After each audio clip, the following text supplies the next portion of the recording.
Bonjour et bienvenue sous Chitaua durant toute cette semaine. Ravi de vous retrouver en ce mardi. On va parler formation en compagnie d'Opcalia en région Corse. Jean-Jules Minicogne est le président d'Opcalia. Bonjour. Bonjour. Et Jean Angelec est le directeur. Bonjour. Bonjour. Il y a d'autres personnes qui composent donc cet organisme Opcalia. Il y a évidemment Marie-France Giovanangeli qui est votre vice-présidente, Jean-Jules, et puis deux conseillers et conseillères, Jean-Michel Bisgambille et Pascal Vincenti. Alors, Opcalia, donc organisme financeur de formation, est-ce que ça se définit véritablement comme ça? Oui, aujourd'hui, le rôle des OPCA, c'est avant tout de collecter une taxe qui est obligatoire, qui doit être versée par chaque entreprise au 28 février de chaque année. Et ensuite, notre rôle, c'est d'accompagner les entreprises et leurs salariés sur le financement de la formation professionnelle. Donc, à travers différents dispositifs, on les accompagne financièrement. Effectivement, nous sommes financeurs de formation, mais aussi accompagnateur RH et social. On va définir bien évidemment tous ces dispositifs, on va dresser un peu un bilan de ces années d'existence, mais Jean-Jules Minicogne, Opcalia Corsica, vous avez voulu un outil, j'ai envie de dire, par les Corses pour les Corses? Ah oui, énormément.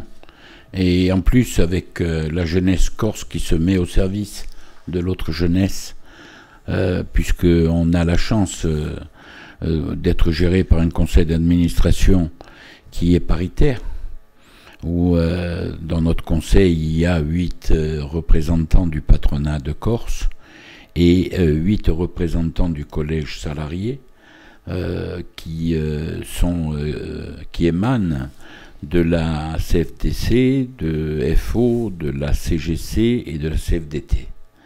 Nous sommes à parité, je n'ai pas peur de dire, je crois, que nous parlons d'une seule et même voix, puisque nous avons un conseil qui ne se pardonne rien, mais qui est à l'unisson au service de notre jeunesse. Je crois que ça fait 4 années que nous sommes créés. La première présidence d'Opcalia Corsica, c'est Marie-France Giovanangeli qui l'a eue, et j'ai eu la chance et l'honneur d'être son vice-président. Et depuis bientôt 2 ans en septembre, que je préside ce conseil et que Marie-France Giovanangeli est ma vice-présidente, et nous travaillons en parfaite collaboration tous les deux. Et nous sommes épaulés en cela par 3 collaborateurs de poids qui sont des jeunes Corses. Vous avez le jeune directeur, mais très dynamique, Jean Angelec, qui est là aujourd'hui avec moi. Mais je pourrais vous parler de Jean-Michel Bisgambille, qui est chargé, et je crois que Jean-Ange pourra mieux en parler que moi, de toute la Corse du Sud. Et vous avez Pascal Vincenti. Pascal Vincenti qui, elle, s'occupe de tout ce qui est Haute-Corse. Alors Jean Angelec, quand on regarde un petit peu votre dossier, il y a des chiffres qui sont quand même impressionnants. Premier financeur de contrats pro en Corse, 1100 entreprises adhérentes, des collectes importantes, donc 169 contrats de professionnalisation. C'est des chiffres qui... Oui, l'histoire est récente, comme le disait Jean-Jules, c'est vrai, mais de suite, avec la volonté des partenaires sociaux, on a voulu mettre une action dynamique sur le territoire. Opcalia était un outil qui était présent de partout en France, sauf en Corse, donc on arrivait avec une offre de services différente des autres, avec des outils différents et qui ont très bien fonctionné sur le territoire insulaire, avec des contrats de professionnalisation vraiment qui répondent au tissu local, avec des formations en continu, et ça s'est plutôt bien passé, et on est devenu rapidement effectivement le premier financeur de contrats de professionnalisation sur le territoire, parce qu'il y avait un vrai besoin. Premier financeur de ces contrats de professionnalisation, vous l'avez dit aussi, que vous abondez en fait les fonds de formation, notamment dans les centres de formation d'apprentis aussi, c'est votre rôle? Clairement, aujourd'hui, le rôle d'Opcalia, effectivement, on redistribue 130% de ce que l'on collecte en Corse. C'est qu'on donne plus d'argent qu'on nous en donne. C'est notre rôle, on a une vocation sociale et sur le territoire d'abonder effectivement le financement de la formation. Donc ce qui est sur les contrats de professionnalisation, effectivement, on finance au-delà des fonds que l'on collecte. Et sur l'apprentissage, depuis 2 ans, nous sommes aussi agréés pour être OCTA, donc collecteur de la taxe d'apprentissage. Et avec le conseil d'administration, on reverse effectivement des fonds au CFA Corse qui ont des dossiers pertinents et ambitieux. Donc chaque année, on reverse à peu près 1 400 000 € au CFA Corse. On les reçoit dans notre conseil d'administration et selon la pertinence du dossier, nos paritaires décident ou pas de leur attribuer des fonds. Comment se passe ce contact justement, que ce soit avec les organismes de formation, Jean-Jules Minicogne, avec les salariés peut-être qui veulent se former aussi? Comment ça se passe? Mais ça, bon, je pense que Jean-Ange est plus à même que moi de pouvoir répondre parce que ce sont eux qui sont en prise directe. Avec au niveau des collecteurs, au niveau des collectes, ce sont eux, tous les 3 collaborateurs sur l'ensemble de la Corse qui collectent, qui font beaucoup de kilomètres pour aller revoir les entreprises. Et ensuite, il y a un certain engagement vis-à-vis des salariés de nos participants pour leur rendre ce service, parce que je crois que Jean-Ange a même un rôle, enfin ils ont même un rôle de DRH un petit peu et d'aide aux entreprises. Mais ce que je voudrais vous dire, Maria, à ce moment précis, c'est que tous les ans nous avons une réunion à Paris qui est la réunion des présidents et vice-présidents. Et que l'année dernière, avec Marie-France et Jean-Ange, nous sommes rendus à cette réunion et c'est avec un sentiment de beaucoup de fierté que nous avons appris devant tous les présidents et vice-présidents et directeurs régionaux de France que la Corse était citée en exemple par sa volonté, par sa ténacité et surtout par le travail en 4 années qui avait été réalisé au niveau de la collecte. Et croyez-moi que lorsque vous êtes responsable et que vous entendez de tels propos ailleurs que chez nous, on a toujours tendance à dire ça ranine entre elles. Là, c'est pas pareil. Là, on est presque en confrontation tous les Opcalia de France. Et quand vous entendez dire que on est les meilleurs, croyez-moi que vous vous tournez vers Jean Angélique et vous n'avez Dieu que pour lui et pour ses collaborateurs, parce que c'est facile d'être président et d'être vice-président en ayant des collaborateurs pareils. Merci beaucoup Jean-Jules Minicogne, merci Jean Angélique. On va se retrouver dès demain pour parler justement de ces actions, du concret, de ces actions politiques aussi, parce que bien évidemment il y a une pensée politique qui est liée à ces actions concrètes. À demain. À demain. Bonjour et bienvenue, nouveau rendez-vous de Suchitavi en compagnie de nos invités. Jean Angélique, bonjour. Bonjour. Directeur d'Opcalia pour la Corse, et Jean-Jules Minicogne, bonjour. Bonjour. Président d'Opcalia. Jean-Jules, on s'est quitté hier en parlant justement de cette équipe d'Opcalia en Corse, cette équipe qui concourt bien évidemment à cet effort de formation. On reviendra avec Jean Angélique aussi sur le rôle de DRH un petit peu, c'est un peu ça aussi, mais cette formation aujourd'hui, on a l'impression que la solution en matière d'emploi, elle est là, elle est dans la formation. Alors on l'avait vu sous le précédent gouvernement avec un plan de formation, on a vu que la collectivité territoriale de Corse aussi s'engage pleinement dans cette voie de la formation. C'est normal? C'est normal, Maria, lorsque vous voyez le nombre de chômeurs qu'on peut avoir en Corse. Et quand vous voyez la situation économique de toutes nos entreprises, nous sommes quand même dans une région pauvre.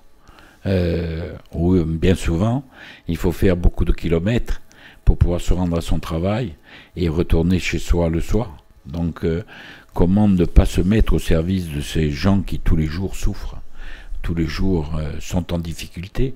Et donc le fait d'être collecteur, nous avons un engagement. On m'a toujours dit dans ma tendre jeunesse, et je vous l'avais dit une fois lorsque j'étais passé au avec une autre casquette, c'est d'une main on prend et de l'autre on donne.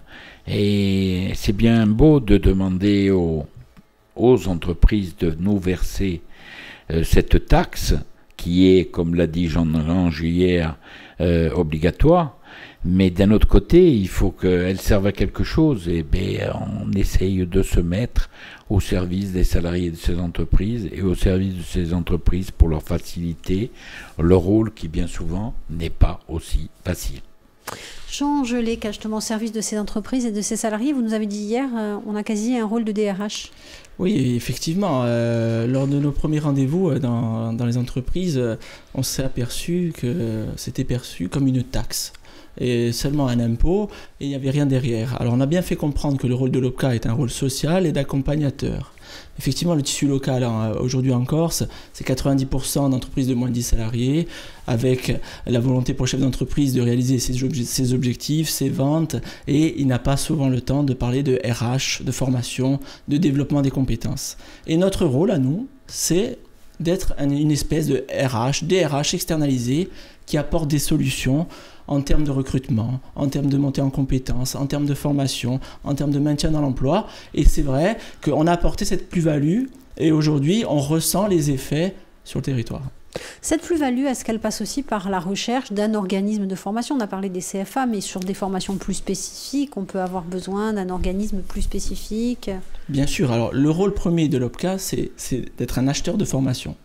Donc, on est en lien avec beaucoup d'organismes de formation sur le territoire.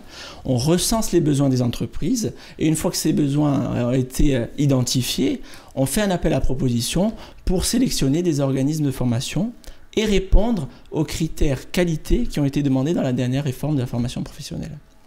Combien, est-ce que vous avez un retour aussi, par exemple, on parlait hier de ces contrats de professionnalisation, est-ce qu'il y a eu ensuite une pérennisation dans l'emploi? Alors oui, on a des études qui ont été faites là-dessus. Plus les années passent, et avec notre dispositif qui est un outil vraiment sur mesure, c'est-à-dire que lors de chaque recrutement, on met en place un contrat de professionnalisation avec une fiche de poste et un programme de formation qui peut être fait à 100% en interne et avec aussi des formations externes. L'idée est pérenniser le salarié dans l'emploi. Et on était les premières années sur 50%, 60% de CDI. Et sur cette année, bon, ce n'est que le début, mais on est à 90% aujourd'hui de CDI en contrat pro, donc c'est très intéressant. Jean-Jules Méniconi, ce partenariat dont on parlait aussi avec les collectivités aussi qui croient dans ce domaine de la formation, c'est quelque chose d'important, de vous savoir accompagner par les politiques. Alors, écoutez, oui, c'est très important le regard que peuvent avoir les collectivités, surtout la CTC. Nous, on s'est retroussé les manches et on a été encore plus loin. Je crois que nous avons fait participer à nos travaux de notre conseil d'administration à 2 reprises. Madame Josepha Giacomette, qui est chargée de la formation à la CTC, et la directrice de la formation sont venus, ont assisté, ont vu comment nous travaillons tous ensemble. La parole est libre autour de la table. On l'a fait, Marie-France et moi, nous faisons circuler. Tout le monde peut avoir des propositions à faire. Et quand Josepha Giacometti, je crois, a vu notre méthode de travail et notre manière de faire, je pense qu'elle était drôlement intéressée et que nous devrions dans quelque temps nous revoir pour finaliser un peu plus finement la relation d'Opcalia Corsica avec la CTC. Mais comme disait Jean-Ange, par exemple, je cite les 2 années passées où nous avons reçu, l'année dernière on a travaillé sur dossier pour les CFA. Cette année, nous avons pris le temps d'écouter les CFA. Et nous avons accordé 1 heure d'entretien à chaque CFA de Corse. Ils sont venus, et d'abord c'était les yeux dans les yeux, c'était eux avec devant des femmes et des hommes qui composent le conseil d'administration d'Opcalia Corse. Donc là, il n'y avait pas d'échappatoire, on pouvait qu'assumer nos responsabilités. On les a écoutés, ils nous ont présenté des projets, on a posé des questions très très fines sur le projet, la réalisation, et ensuite nous avons délibéré et nous avons octroyé l'enveloppe à 5 CFA de Corse. Voilà. Voilà comment nous opérons. Je crois que ce que nous avons voulu, aussi bien Marie-France que moi, mais que Jean-Ange aussi, c'est qu'Opcalia soit une grande maison de verre. Et que l'on puisse tout voir. Nous n'avons rien à cacher. Nous avons un travail qui est effectif. Par contre, moi je le revendique haut et fort. Nous faisons du bon boulot pour la Corse et pour la suite et pour l'avenir. Merci beaucoup à tous les deux. On va peut-être donner un contact d'Opcalia en Corse. Oui, alors vous pouvez nous joindre au 04 95 23 34 81, c'est le standard où on accueille tous les salariés et les entreprises qui souhaitent avoir des informations. Merci, à demain. À demain. Bonjour et bienvenue. Bonjour à nos deux invités, Jean-Jules Miniconi, bonjour. Bonjour. Président d'Opcalia en Corse et Jean-Ange Lec, bonjour. Le directeur d'Opcalia en Corse. On a parlé un peu de la philosophie en fait, du pourquoi, de la création, des points importants, des points forts aussi. Il y a des réalisations puisqu'on peut quand même commencer à dresser un premier bilan. Vous nous parliez hors micro de ces masterclass que vous avez réalisés, c'est quoi? Effectivement, le rôle des OPCA aujourd'hui, c'est faire la promotion de l'alternance et de l'apprentissage. Et on a été une région en test il y a 1 an pour organiser les masterclass de l'alternance et de l'apprentissage. On a fait ça au Palais des Congrès en lien justement avec la collectivité de Corse et les partenaires sociaux. On a réuni 2 tables rondes pour parler d'apprentissage, pour parler d'alternance et pour parler de la plus-value aujourd'hui de mettre ce type de contrat en place pour à la fois former le salarié et le pérenniser dans l'emploi. Et ça a été vraiment la première étape du lien qui a été fait avec l'ACTC, Josépha Jacomette et Jean-Christophe Angelini. Cette formation, cette alternance, dès le plus jeune âge aussi, il faut aller convaincre les plus jeunes qu'aujourd'hui, la solution pour trouver de l'emploi, elle est peut-être là. Mais je pense que ça va dans le sens de l'histoire. Là, il y a un nouveau président qui arrive au pouvoir et je pense qu'il va mettre vraiment le poids sur l'alternance et sur l'apprentissage. Ce n'est plus une voie vraiment de garage, comme ça a pu être entendu par le passé. C'est une solution aujourd'hui à un emploi stable et pérenne. Et sincèrement, beaucoup de jeunes passent par l'alternance et ça se passe très bien. Et il y a des résultats, et il y a de l'emploi derrière tout ça. Ces jeunes, justement, avec une autre réalisation, c'est le CPF permis à destination de ces jeunes. Alors ça fait partie des dispositifs d'Opcalia qui est assez dynamique sur les différents sujets. Effectivement, au niveau national, on a lancé ce qu'on appelle le CPF permis de conduire. Alors qu'est-ce que le CPF? Ce sont des heures à disposition des salariés qui permettent d'avoir une formation certifiante ou qualifiante. Le permis de conduire est devenu éligible à ce CPF il y a quelques mois et au niveau national, une auto-école a été reconnue. Malheureusement, elle n'était pas présente sur le territoire. Donc nos paritaires ont dit c'est pas possible, on va faire le nécessaire pour qu'en Corse aussi, nos jeunes puissent passer le permis de conduire. Et on a fait un appel à projet. L'auto-école Guidagos a été sélectionnée et on va mettre en place dès demain ce CPF permis de conduire. En quoi ça consiste? Vous avez 1 heure dans votre compte personnel de formation. Opcalia finance la totalité de votre permis de conduire. Donc c'est plus un frein à l'emploi. On ne peut pas arriver avec un CV sans permis et dire bon, je sais que ça va être compliqué. Il y a Opcalia qui est là pour dire bon, on va financer votre permis et vous allez être pérennisé à votre poste. Ne vous inquiétez pas. Juste 2 mots sur ce compte professionnel, sur ce compte personnel de formation. On a l'impression aujourd'hui, alors arrêtez-moi si je me trompe parce que je ne connais pas trop la législation dans ce cadre-là, mais c'est ouvert à tout le monde aujourd'hui. Chaque salarié peut en bénéficier, chaque demandeur d'emploi, Aujourd'hui, chaque salarié, à partir de 16 ans, va cumuler des heures de formation par année pour aller jusqu'à un plafond de 150 heures. Et il peut utiliser ces heures pour faire des formations pendant ou hors temps de travail. Pendant le temps de travail, bien sûr, il faut l'accord de l'employeur. Hors temps de travail, il en fait ce qu'il en veut. Et il y a des formations certifiantes ou qualifiantes qui sont éligibles et qui peuvent lui permettre de développer ses compétences et se maintenir dans l'emploi. C'est vraiment une solution importante pour monter en compétences.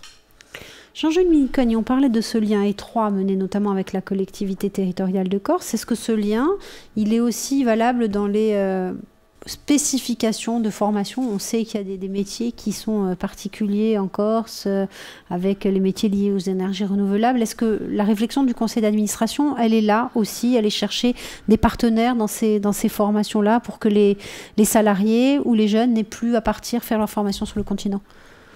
Oui, aujourd'hui, notre réflexion, elle est portée au niveau du conseil d'administration, et c'est Jean-Ange qui monte les dossiers et qui les met sur la table du conseil d'administration. Elle est portée vers toutes les difficultés rencontrées par les entreprises et par les salariés. Or, dans le secteur que vous citez, tout le monde en parle. Même, je crois que les élections présidentielles n'ont pas arrêté d'en traiter, d'en parler, donc tout le monde a une réflexion. Mais je dis qu'aujourd'hui, il va falloir aller encore plus loin dans la réalisation. C'est bien beau de réfléchir, hein, de faire des propositions. Encore faut-il que nos jeunes et nos entreprises ne soient pas confrontés au néant, parce que c'est toute la difficulté. Mais je voudrais, moi, un peu revenir sur les masterclass. Jean-Ange disait tout à l'heure, et à juste titre, que nous avions organisé l'année dernière les masterclass. Mais la joie qui est la mienne, le président que je suis, et je crois que je peux parler au nom de Marie-France aussi, c'est que la Corse était la 3e région française à organiser les masterclass, puisqu'il y en a eu d'autres après. Je crois qu'il y a eu Montpellier, qu'il y a eu Lille. Je ne me rappelle plus, tous les mois il y avait pratiquement une réunion de masterclass, mais pour que la Corse arrive à se positionner en 3e position, c'est que le regard porté par la présidente d'Opcalia et le vice-président qui étaient venus, qui ont participé à nos travaux, puisque nous avons eu une réunion qui a duré pratiquement une journée avec un arrêt simplement de déjeuner à midi. Mais Jean-Ange disait qu'il y avait Josefa Giacometti et Jean-Christophe Angeline, mais on avait aussi invité qui s'y est plié et qui a participé, le député de la Corse du Sud, M. Camille de Rocazer, qui a participé au même titre que les autres. Et on a eu... Moi, je veux retenir les propos, je ne me rappelle plus, c'était, je crois, M. Lucian, qui à la fin a dit merci et bravo, non, et M. Antona aussi, qui avait dit merci et bravo pour une fois, que la parole ait circulé tous ensemble, où on a pu s'interpeller, se répondre même vivement. Il y a eu des réponses qui ont été vives, mais c'est, voilà, moi, ce que je voudrais qu'en Corse on puisse un jour réaliser, c'est une grande table ronde, et que l'on puisse tous dire ce que nous faire des propositions, et que nous essayons de sortir de la situation où nous sommes. Il faut se retrousser les manches et aller un peu au charbon. Merci à tous les deux. Merci. Et à demain. Merci. À demain. Bonjour et bienvenue, bonjour à vous toutes et à vous tous. On retrouve nos deux invités, Jean-Ange Leka, directeur de l'Opcalia pour la Corse, bonjour. Bonjour. Et Jean-Jules Minicogne, le président, bonjour. Bonjour.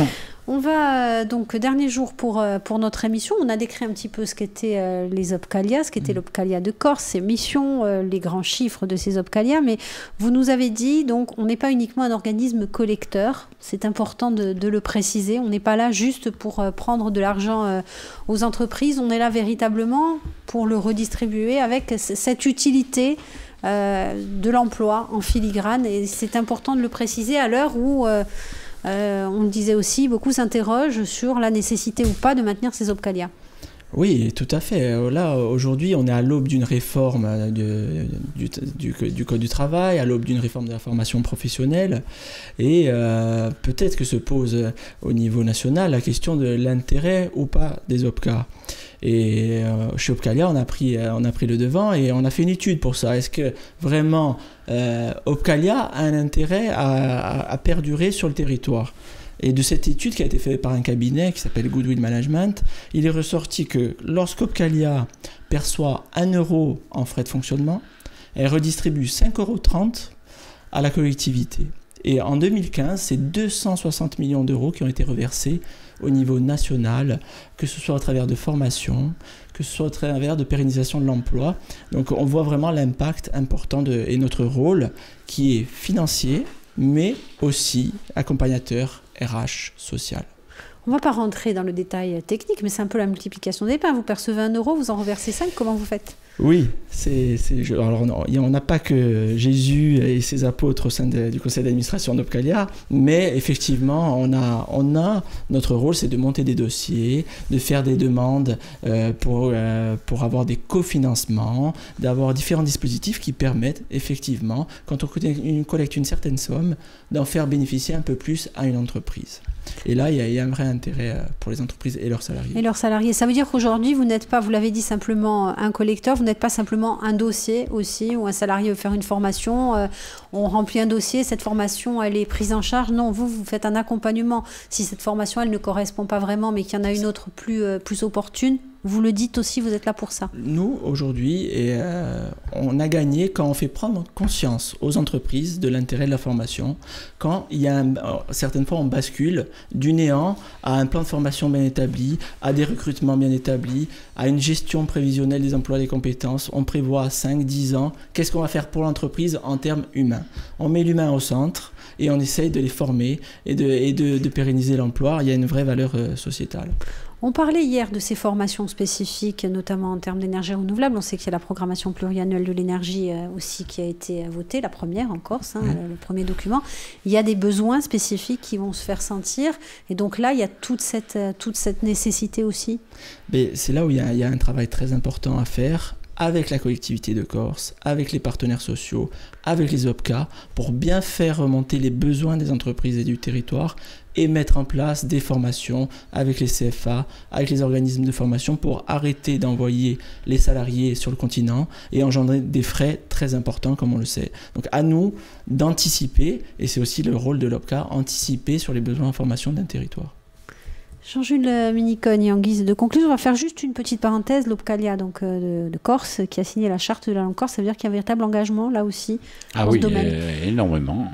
Je crois que même la rédaction de nos PV est en français et en corse. Nous y tenions à nous insérer dans le dispositif de la langue corse et nous l'avons fait. Je crois que le vote du conseil d'administration a été à l'unanimité. Comme c'est une recherche. Bon, je crois que... vous savez, Maria, tout à l'heure, je vous disais... je parlais de la vue de Paris sur nous. Mais avec Jean, lorsque nous avons été l'année dernière à Paris avec Marie-France, on a remis un maillot de l'ACA, puisque nous avons la chance parmi nos collecteurs d'avoir l'ACA Ajaccio. Et l'ACA, l'année dernière, a joué avec un maillot floqué avec la publicité Opcalia. Et quand nous sommes montés le remettre à la présidente et au vice-président national, on a été applaudi par l'ensemble de tous les présidents, parce que c'était la première fois qu'un club français portait la pub d'Opcalia. Donc on essaye de réunir. Ensuite, moi je voudrais, en guise de conclusion, d'abord vous remercier à Alta Frequenza d'avoir consacré cette semaine au travail effectué par Opcalia. Parce que c'est un travail qui bien souvent est fait en sourdine, et c'est un travail énorme qui est offert aux entreprises et aux salariés. J'ai quelques chiffres à citer, je crois que les chiffres sont fastidieux, mais je vous ai dit, ça fait 4 ans que Opcalia est né. 4 ans que nous avons 1100 entreprises adhérentes. C'est énorme. Que cela représente 92% des entreprises de moins de 50 salariés. Ça représente 6420 salariés. Que ça fait 2 400 000 euros de collecte annuelle. nous avons déjà signé 169 contrats de professionnalisation. Je pense que l'on peut dire que le travail est effectué et que les collaborateurs d'Opcalia sont aujourd'hui perçus comme des gens susceptibles de faire avancer les problèmes, et je pense que l'année prochaine, Opcalia sera encore meilleur parce que justement, chaque année, on arrive à se pérenniser un peu plus. Merci beaucoup Jean-Jules Millicone. Jean-Angélique, juste deux petits mots pour terminer justement sur cette perception d'Opcalia par le monde extérieur, on va dire. C'est important aussi de montrer que vous êtes un outil au cœur du dispositif et pas simplement juste... Vous n'êtes pas un organisme de formation, vous n'êtes pas uniquement un organisme collecteur. Il faut justement dépoussiérer un peu ces idées. Il faut vraiment faire connaître le rôle de l'OPCA qui est très méconnu, mais qui est pourtant très important, que ce soit en termes d'accompagnement, en termes de structuration, en termes de financement. On n'est pas un organisme de formation. On laisse faire la formation à ceux qui savent faire. Nous, on est là pour gérer, pour accompagner les entreprises, pour leur faire prendre conscience de l'intérêt de la formation et pour mettre en place différents dispositifs qui leur apportent énormément. On fait des audits, on fait des contrats de professionnalisation, on fait des financements, on sait structurer au niveau RH une petite entreprise. Bien souvent, financièrement, ça n'a aucun coût pour l'entreprise, puisque toutes les entreprises de moins de 10 salariés ont un budget annuel qui leur est dédié, et on va souvent l'optimiser.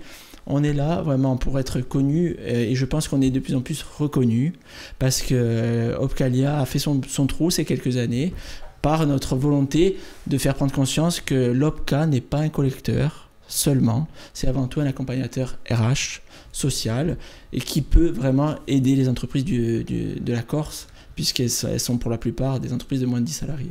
Merci beaucoup à tous les deux.